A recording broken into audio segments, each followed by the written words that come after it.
Joining me on the phone, Congressman Steve Scalise, Republican from Louisiana. Congressman, the maneuvering looks to me like a presidential election setup.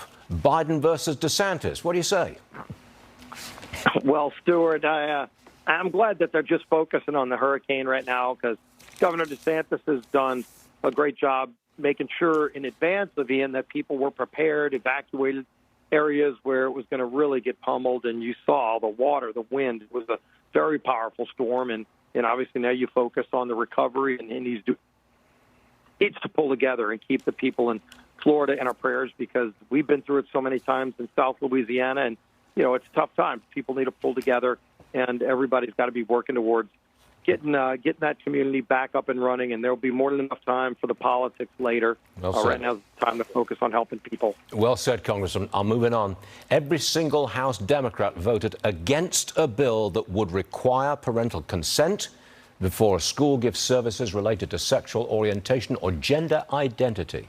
Congressman, are you going to make education the big issue, or one of the big issues in this election?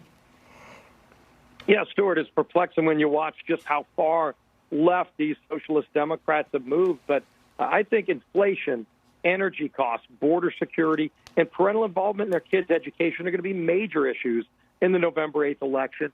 And so, we've rolled out our agenda, the commitment to America, that shows the country that a Republican House majority would actually address these problems that Democrats have created. But yesterday, we forced a vote on the floor to say that, geez, if they're given mental health counseling or other kind of gender identity counseling to your kid in school, shouldn't you as a parent know about it? And every Democrat voted no.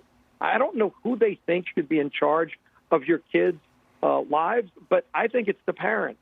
And you saw this in Virginia with Youngkin's race. You're seeing it all across the country. Parents are fed up. They're going to school board meetings. The Biden administration's calling them domestic terrorists if they dare want to have a role in their kids' education. But the parents are going to win this fight against the big government socialists. But at least now you can see on record who's in support of you having a say in your kids' education in schools when they're trying to ram some of this gender garbage and all this other stuff down your throat, and who's standing with the parents and the kids.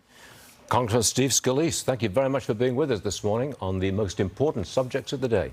Thank you, sir. Appreciate it.